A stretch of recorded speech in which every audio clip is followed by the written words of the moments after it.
About mixing up resin with our body fillers, how it kind of reduces it, thins it out a little bit, makes it slicker. We started recording too late to get the amount, but it's like 3 to 1 for what we got going on here. 3 parts body filler, 3 parts fiberglass to 1 part fiberglass resin. Yeah. We want to get all this mixed up consistently before we add the hardener in. Now, putting the fiberglass resin in the... I got it taken care of, boss. Well, I had tailgate in my hand, man. No, you're fine. I just needed the radio down. I'm doing a video. I'm killing 2 birds with 1 stone here. We're showing Eric how to do something, and we're doing a video for the day. So, no big deal. So we want to make sure that's even before we put our hardener in it. That way it's all nice and consistent. Put our hardener in it. Putting the hardener in, or putting the fiberglass. Putting the fiberglass resin in it does slow the set time down a little bit.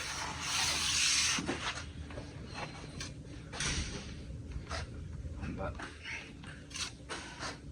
just for this first coat, we're not wanting to skim coat the panel. We're trying to find the highs and lows. So we just want to fill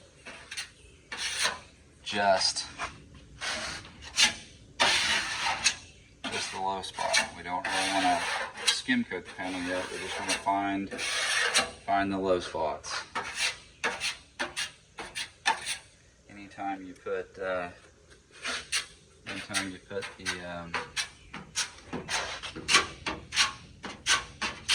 a weld on a panel. This is a 64 Dodge 440 AFX car. Altered wheelbase. The front end's been moved 10 inches forward. The back end's been moved 15 inches forward. I said I wasn't going to skim coat this. I'm going to take...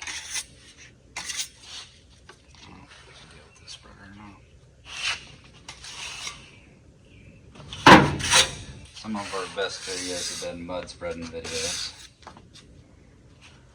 Got the mixed reaction to them.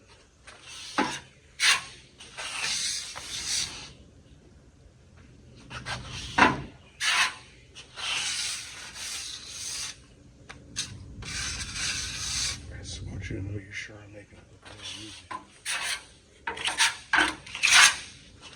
I don't normally use a 6-inch mud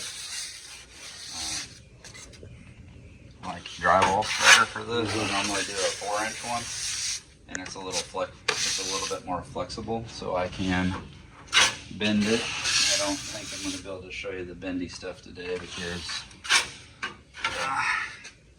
the 4-inch mud spreader is toast.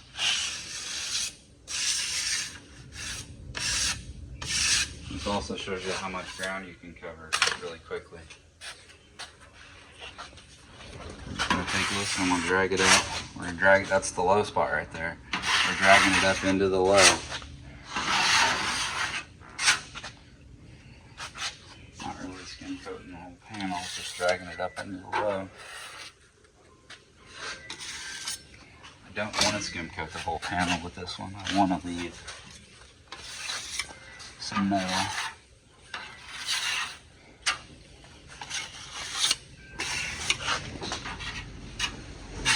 Okay.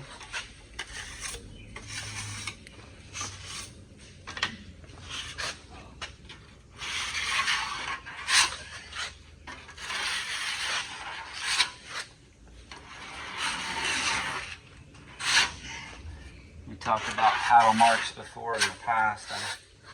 Yeah. Okay, this is a good example. We got a high spot right there, but we're filler on both sides of it. Yeah. That's great. We want to see that. That's what we want to see. Now I'm just gonna use this wide one here. It's fairly moderate pressure, and it's gonna fill the lows. there showed up that great big giant low spot. Yeah. Why don't you straighten it more? Well, this car's been a race car for years.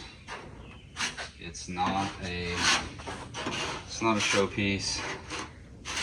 It's gonna spend most of its time on an open trailer in the elements. I'm not saying it doesn't matter.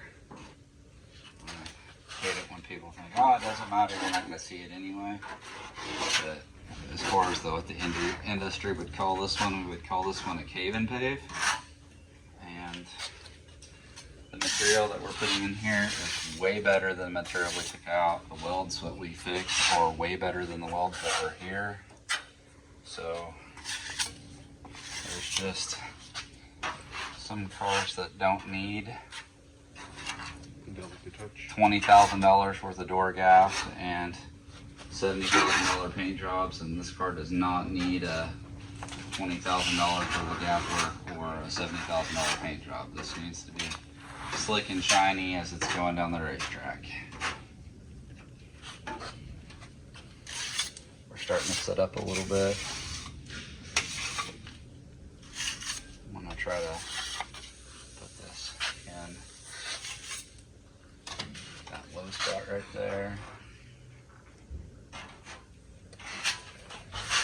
Again, we've already talked about paddle marks, and the fewer paddle marks that you put in, the less you have to sand. And everybody's a friend of not having to sand as much. I think that's about all that we're going to be able to get this one to do without disrupting other stuff that we've already laid down. It gives a hard edge there, but that is sand fairly nice. You can see how it's curling up. I'm going to just pick a spot where we nose most of and put it there.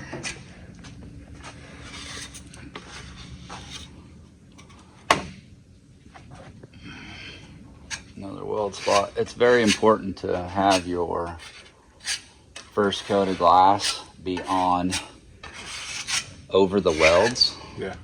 And over the deep spots of the panel that you want them to be. If it's a thick spot, we'd rather have thick fiberglass than thick polyester body filler. Yeah. The two things that the fiberglass does over the welds that the polyester body filler does not do over the welds. It's watertight. So if there's a little pinhole in the weld, the fiberglass is going to seal that off. Most bubbles and most bad paint jobs that people say are bad, it's not so much the amount of mud that's on them, it's moisture gets behind the panel, or moisture is in the mud when when they're putting it on. And before the camera started rolling, I took 80 grit in a DA and I put a good scratch on the panel, just so it would stick. You get an over smooth panel, and mud just peels right off of it. So we want to make sure it's a little grippy now. All that fiberglass you saw mixed up. This is all of our waste right here. This is all we got. And I could put that somewhere too. Right there on that weld.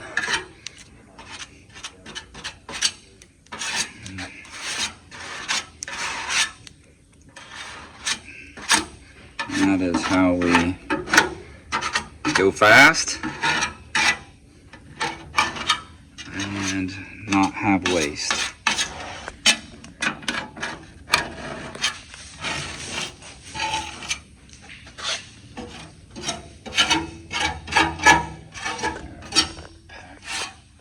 That crappy weld in. Just doing a little bit of cleanup here. It's easier to do a quick scrape than it is sand it off. Also gives me a little more to work here in this crack. It's not a crack, it's a weld seam, but it's a crevasse. Yeah. And then for that rough edge we just put there, we're just gonna ramp that down with the thumb.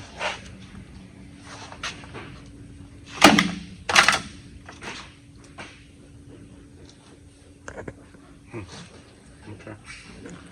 Same bit on the thing. We're just gonna push it into that corner there. That is first coat over weld seams.